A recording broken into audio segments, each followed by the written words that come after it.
Bismillahirrahmanirrahim. Welcome to truly.pakistan.blog YouTube channel. Today we are going to discuss a case of sustainability. This video will be in 4 parts, so hang on and let's start. The standard definition of sustainability is it defines the ability to be maintained at a certain rate or level and avoidance of the depletion of natural resources in order to maintain ecological balance.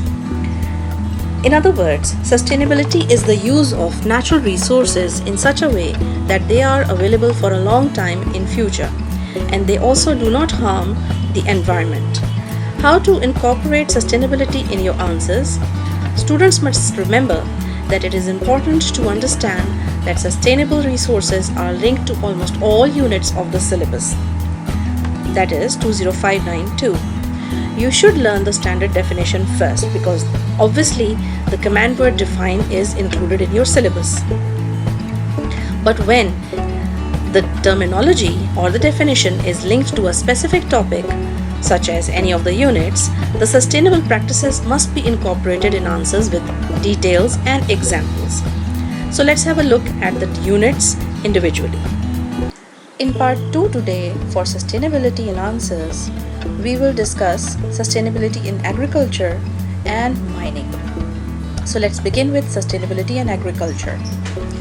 Farming practices which protect, conserve and retain the minerals in soils for year-long cultivation will help in maintaining the sustainability. A good example is crop rotation, which helps in retaining natural nutrients and minerals in soils.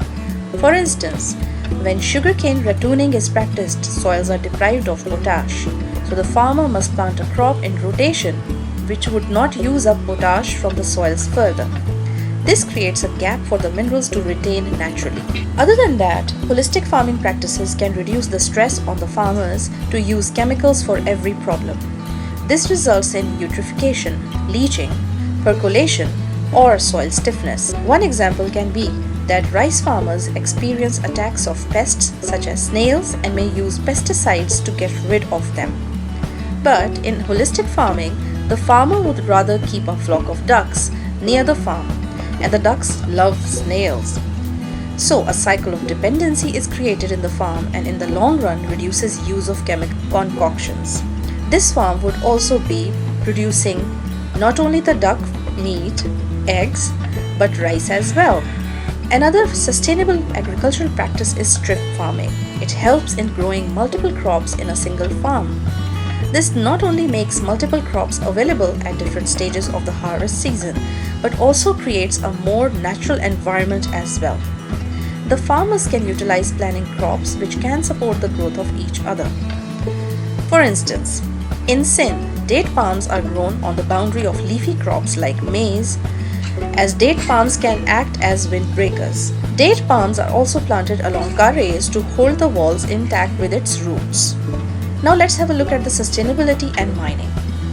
Mining can be sustainable when reducing water and energy consumption is the focus of the mining companies. By minimizing land disturbance and waste production, mining can be controlled. It would prevent soil, water and air pollution at mine sites, and thus the end user in the valley will also not be harmed by the pollution. The government should invest in conducting successful mine closures rather than just closing them and not taking care of what is happening afterwards. Furthermore, the mining companies should be involved and made responsible for reclamation activities in the mining sites. And the best way to reclaim mining sites would be closing off landfills and closing off eyesores and visual pollution. In our part 3, you will find more about other units of the syllabus. Thank you. I hope you liked this and it was helpful to you to understand the sustainability. I will explain other units in part 2. Thank you for watching Truly Pakistan blog videos.